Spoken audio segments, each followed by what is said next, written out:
अस्सलाम वालेकुम, आप देख रहे हैं इनसाइड पाकिस्तान। मैं हूं मोहम्मद ज़फ़ीर। इस वक्त मुल्क में चूँकि कशीदगी है और इस कशीदगी में कमी कैसे वाक़ होगी, 9 मई के बाद की जो सूरत हाल है उसमें हम देख रहे हैं कि दिन ब दिन इजाफ़ा होता जा रहा है और जो ये अफसोसनाक वाक़या हुआ था इसके ऊपर मज़म्मत भी की जा रही है पाकिस्तान तहरीक इंसाफ की तरफ से भी, की जो लीडरशिप है उनकी तरफ से भी, और पाकिस्तान के अवाम भी पाक फ़ौज के हक़ में रैलीज़ निकाल रही हैं। ये सारी चीज़ें अपनी जगह, लेकिन आज निगरान हुकूमत ने जो पंजाब में इमरान खान साहब का जो घर है ज़मान पार्क, वो कह रहे हैं कि जी वहाँ पे मतलूबा लोग दहशतगर्द जो हैं वो छुपे हुए हैं, जो मास्टरमाइंड थे और जिन्होंने जो कोर कमांडर हाउस था, जिन्ना हाउस लाहौर में, उस के हवाले से जो हिकमत अमली बनाई और जो पूरी प्लानिंग की गई, उनको गिरफ़्तार करेंगे। 24 घंटे का उन्होंने टाइम दिया। दूसरी तरफ पाकिस्तान तहरीक इंसाफ ये कह रही है कि जी आएँ, आप पुलिस के ऑफिसर्स भेजें और मीडिया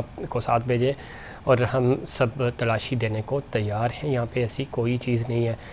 इस पूरी सूरत हाल में चूँकि इस वक्त कशीदगी है, इसको कम कैसे किया जाए, हुकूमत संजीदगी का मुजाहरा करती हुई नज़र नहीं आ रही। डायलॉग होंगे नहीं होंगे। डॉक्टर आरिफ अलवी साहब ने कहा है जी कि तमाम इस पूरी सूरत हाल का फ़ायदा किसी को नहीं होगा और दोबारा मिल बैठना चाहिए, बातचीत होनी चाहिए।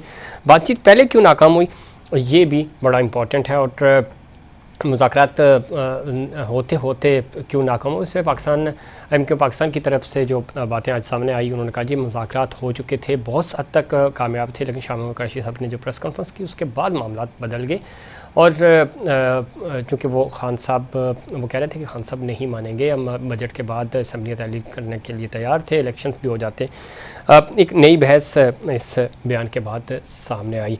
दूसरी तरफ आज आर्मी चीफ़ ने दो टोक पैगाम दिया एक बार फिर कि जो हमारे शोहदा हैं वो हमारे माथे का झूमर हैं और किसी भी तरह जो हमारी जो इमलाक हैं, चाहे वो फ़ौजी हों, चाहे वो यादगार शोहदा हो, उसको नुकसान नहीं पहुंचाया जा सकता और जो मुलविस लोग हैं उनको कड़ी से कड़ी सज़ाएं दी जाएंगी।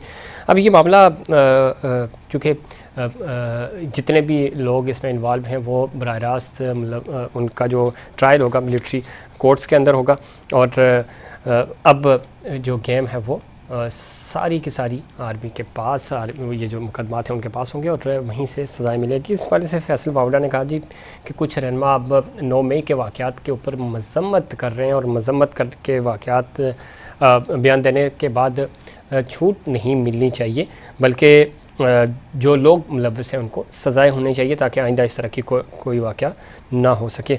ये वो सारी सूरत हाल है। अटॉर्नी जनरल कह रहे हैं जी कि पाकिस्तान तहरीक इंसाफ से तो अब मुज़ाकरात ही नहीं हो सकते।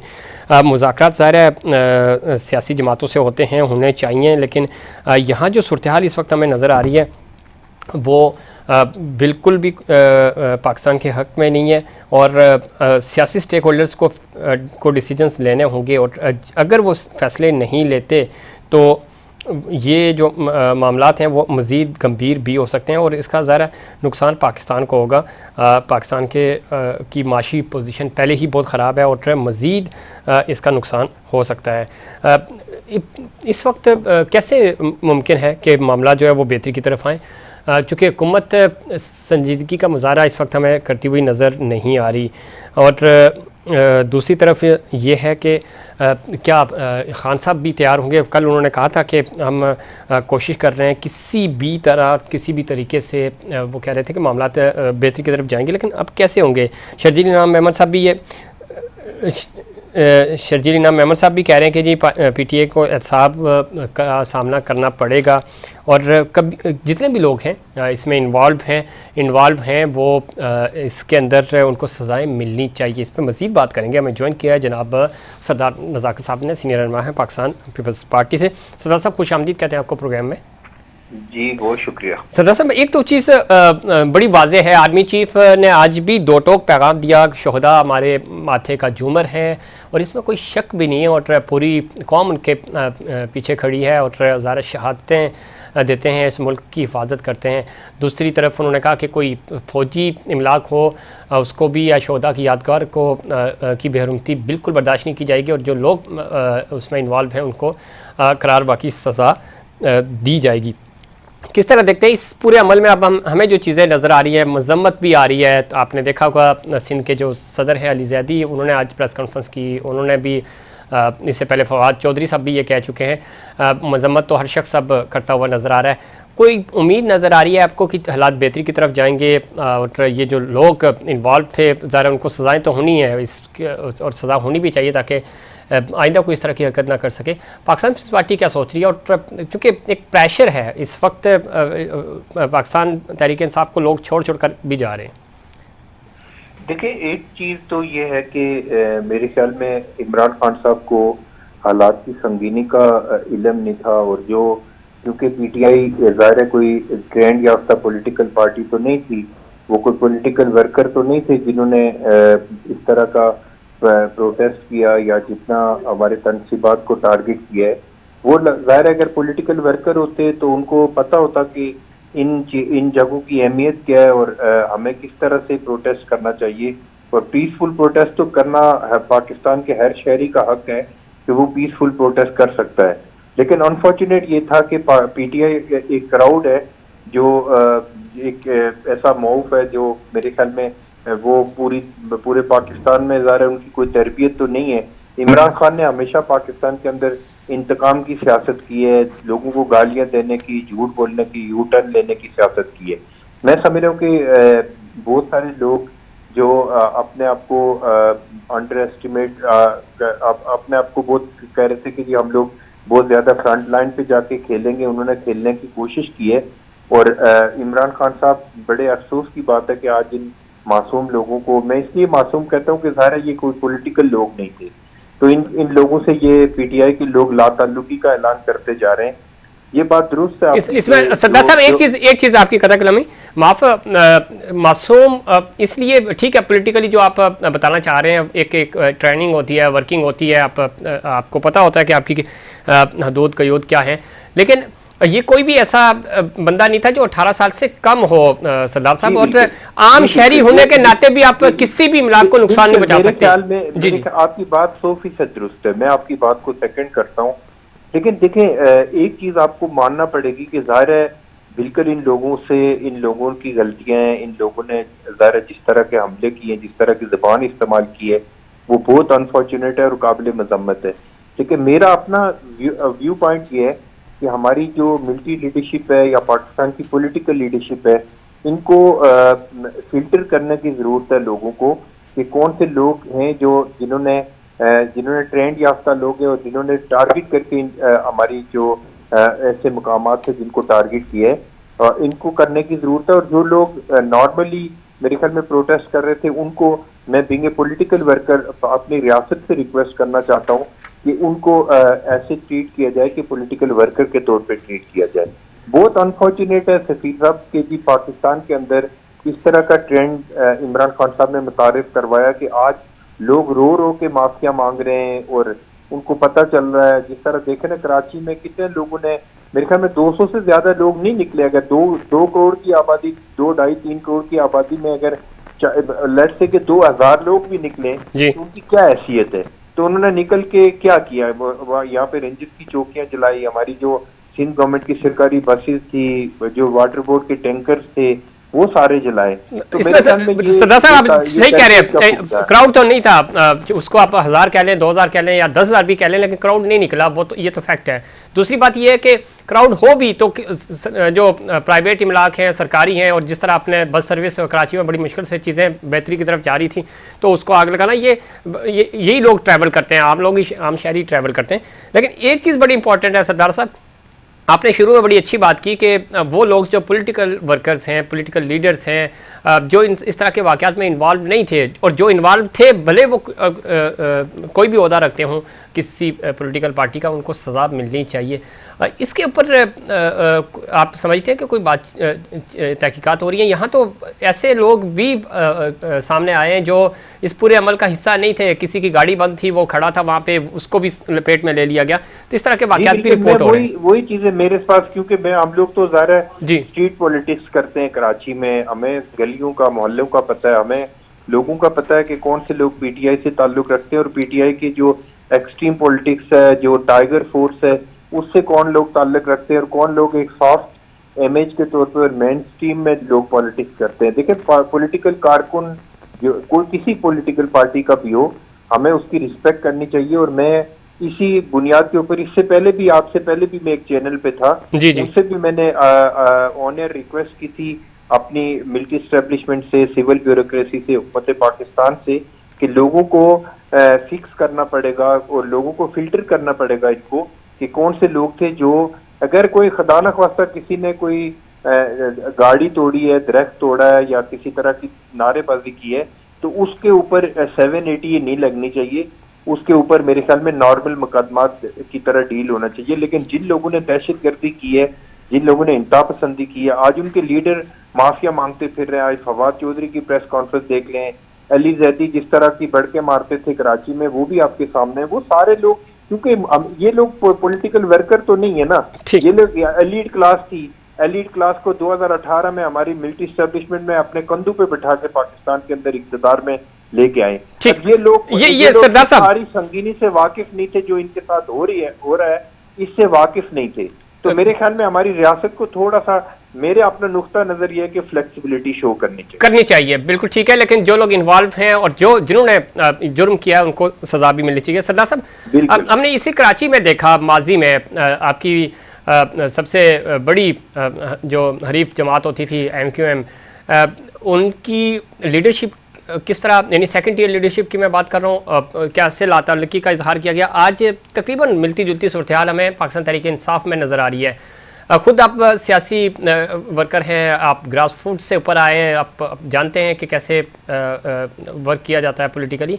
आप नहीं समझते कि जो कारकुनान तो अपनी जगह, बहुत सारे पाकिस्तान तहरीक इंसाफ की लीडरशिप ऐसी है जो इन सारे मामलात में इन्वॉल्व नहीं थे, प्रेशर बिल्ड किया जा रहा है, उनको वफादारियाँ तब्दील करवाई जा रही हैं, और ये चीज़ सिर्फ MQM के साथ नहीं, पहले पाकिस्तान पीपल्स पार्टी के साथ भी होता रहा, आपका पूरे ग्रुप तोड़ने की कोशिश की गई। तो ये सिलसिला भी तो रुकना चाहिए। तमाम स्टेक होल्डर्स को मिलजुल करके आइंदा किसी भी पॉलिटिकल पार्टी से जबरदस्ती। जी जी, पीपल्स पार्टी ने हमेशा पाकिस्तान के अंदर, पाकिस्तान पीपल्स पार्टी वो वाहिद पॉलिटिकल पार्टी है कि जिसने पॉलिटिकल इंजीनियरिंग की हमेशा मुखालफत की है, और ये पार्टियां तोड़ने और पार्टियां बनाने की हमेशा मुखालफत की। आप पीपल्स पार्टी की हिस्ट्री उठा के देख लें, MQM के दोस्तों के साथ हमारे 100 इख्तिलाफात, लेकिन हम ये समझते हैं कि MQM के दोस्तों को और MQM की पॉलिटिकल जो पार्टी, जो पॉलिटिकल फेस है, उसको नहीं टूटना चाहिए था। ठीक। आज भी मैं बिल्कुल इस चीज पे कॉन्फिडेंस से कहता हूँ कि पाकिस्तान पीपल्स पार्टी के चेयरमैन बिलावल भुट्टो जरदारी साहब के साथ उस दिन जब प्रेस कॉन्फ्रेंस में मैं मौजूद था, बिलावल, उसमें वहां पे उनसे सवाल किया गया कि तहरीक इंसाफ के ऊपर पाबंदी लगनी चाहिए, तो उन्होंने कहा कि पीपल्स पार्टी इस चीज की मुखालिफ है कि पॉलिटिकल पार्टीज के ऊपर पाबंदी लगे और वो उनको बैन किया जाए। और आज भी पीपल्स पार्टी का टॉप टू बॉटम यही स्टांस है कि हम लोग किसी भी पॉलिटिकल पार्टी के ऊपर पाबंदी या पॉलिटिकल इंजीनियरिंग के सख्त खिलाफ है। और ये जो वफादारियां चेंज करवाने का जो सिलसिला हमेशा से जारी रहता है, इसकी पाकिस्तान पीपल्स पार्टी इसकी मुखालफत करेगी। और मैं ये समझता हूँ कि जिन लोगों को जिसका जितना जुर्म है उसको उसकी इतनी सजा मिलनी चाहिए।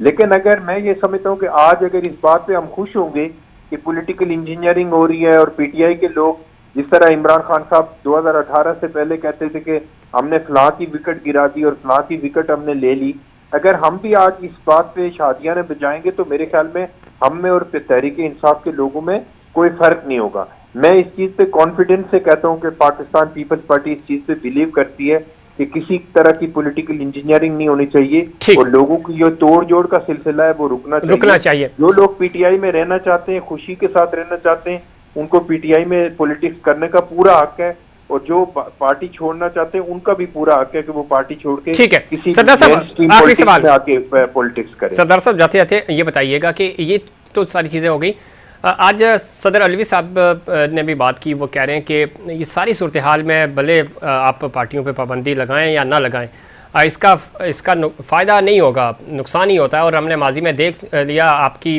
पार्टी 17 सीटों तक महदूद हो गई थी, कैसे लोगों पे प्रेशर बिल्ड हुआ, पूरा तारीख है पाकिस्तान की सियासी तौर पे। अब समझते हैं कि दोबारा कोई मुज़ाकरात, उन्होंने जोर दिया इस चीज़ पे कि तमाम स्टेक होल्डर बैठे बातचीत करें, मसलाइल बातचीत से ही हल होते हैं। देखिए सफीर, बातचीत इमरान खान साहब को या PTI के जो लोग हैं, आरिफ अलवी समेत, जी। इन लोगों को पॉलिटिकल लीडरशिप के साथ बात करने की ख्वाहिश का इजहार करना चाहिए। आज भी इमरान खान साहब का जो स्पीच थी, मैंने भी सुनी, आपने भी सुनी होगी, या पीटीआई के लोगों से हम निजी महफिलों में जो बात करते हैं वो कह रहे हैं कि हम पॉलिटिकल फेस से बात नहीं करना चाह रहे हैं, पॉलिटिकल फोर्सेस से बात नहीं करना चाह रहे हैं। हम आज भी मिलिट्री स्टैब्लिशमेंट का कंधा ढूंढ रहे हैं कि मिलिट्री स्टैब्लिशमेंट, मौजूदा आर्मी चीफ जो ए पॉलिटिकल हो चुके हैं, जो हमारी पूरी मिलिट्री स्टैब्लिशमेंट जो ए पॉलिटिकल हो चुकी है, उसको इमरान खान साहब ये नहीं कह रहे कि आप ए पॉलिटिकल रहें, वो कह रहे हैं कि आप हमें कंधा फराहम करें ताकि हम दोबारा से इकतदार में आए। तो सरदार साहब कंधा अगर उनको मिल भी गया तो फिर आज वाला हाल ही होगा ना उनका। आखिरी कमेंट मैं आपको दे दूं। जी जी। जो हमारे मुज़ाकरात हो रहे थे, मैं आपको 100% उसकी रिपोर्ट देता हूं कि वो हमारे मुज़ाकरात कामयाब जा रहे थे। शाह महमूद कुरैशी जैसा डब्बा पीर जिसने बाहर आके स्टेटमेंट दी कि हमारे मुज़ाकरात नाकाम हो चुके हैं, मुझे बड़ा अफसोस हुआ शाह महमूद कुरैशी के ऊपर कि वो पता नहीं किसके कहने पे और किस तरह काम कर रहे हैं। हमारे मुज़ाकरात पीपल्स पार्टी के, ये बाकी पॉलिटिकल पार्टी के और तहरीक इंसाफ के लोगों के जो मुज़ाकरात हुए वो कामयाब जा रहे थे। आप भले किसी मेंबर को भी आप ले लें, वो आपको कंफर्म, वो एमक्यूएम के किश्वर ज़हरा जो उनके साथ थी, ज़हरा को ले लें, किसी को उन्होंने कह दिया, उन्होंने क्या करेगी कि जी। मुज़ाकरात हमारे कामयाब जा रहे थे, लेकिन शाह महमूद कुरैशी ने कहा कि अगर मैं ये स्टेटमेंट नहीं देता तो इमरान खान मुझसे नाराज हो जाएंगे। तो मेरे ख्याल में मैं मशवरा देता हूँ, आरिफ अलवी तो खैर गैर संजीदा आदमी है, वो प्रेसिडेंसी में बैठने के लायक भी नहीं है, लेकिन मैं जो संजीदा लोग हैं पीटीआई के, उनको मशवरा देता हूँ कि आज भी पॉलिटिकल लीडरशिप के साथ ये बैठ के मुज़ाकरात करें और इस मुल्क के वसी तर मफाद में लोगों को आईसीयू से निकालने के लिए अपना रोल अदा करें और पॉलिटिकल फेस रखें, बजाय इसके कि आप दहशतगर्दी और इंतहा पसंदी की तरफ जाएं। सरदार साहब, आपके सदर हैं वो मुल्क के और आप कह रहे हैं वो गैर संजीदा है। देखिए, उनकी जो इस वक्त तक जो उनका एक्ट है वो प्रेसिडेंट से ज्यादा इमरान खान के टाइगर बन के उन्होंने काम किया है। मैं इस सेंस में बात कर रहा हूँ। बहुत शुक्रिया सरदार नज़ाकत साहब, अपने प्रोग्राम में वक्त दिया। और संजीदगी से आगे बढ़ना होगा, मुज़ाकरात की तरफ जाना होगा। मुज़ाकरात ही वाहिद हल हैं इस पूरी सूरत हाल से बाहर आने के लिए। और जिस तरह सरदार नज़ाकत साहब बता रहे थे, और इससे पहले एमक्यूएम के जो मेम्बरान हैं वो भी ये बात कह चुके हैं, चूँकि किश्वर ज़हरा जो हैं वो ख़ुद उस मुज़ाकराती और टीम का हिस्सा थी, और उन्होंने बताया कि मुज़ाकरात तो कामयाब हो चुके थे, बहुत हद तक कन्विंस थे कि इलेक्शंस बजट के फौरी बाद असम्बलियाँ तहलील होंगी, और उस वक्त भी हमने ये चीज़ें रिपोर्ट की थी। उन्होंने कहा कि शाह महमूद कुरैशी साहब की जो प्रेस कॉन्फ्रेंस थी और उसमें उन्होंने जो बयान दिया, उस बयान ने पूरा माहौल ख़राब किया। क्या वजह बनी और क्यों मामलात कशीदगी की तरफ गए, इस पर मज़ीद बात करेंगे। और क्या अब भी कोई रास्ता बाकी है आगे बढ़ने के लिए, उस पर बात करेंगे, लेकिन उससे पहले कमर्शियल ब्रेक।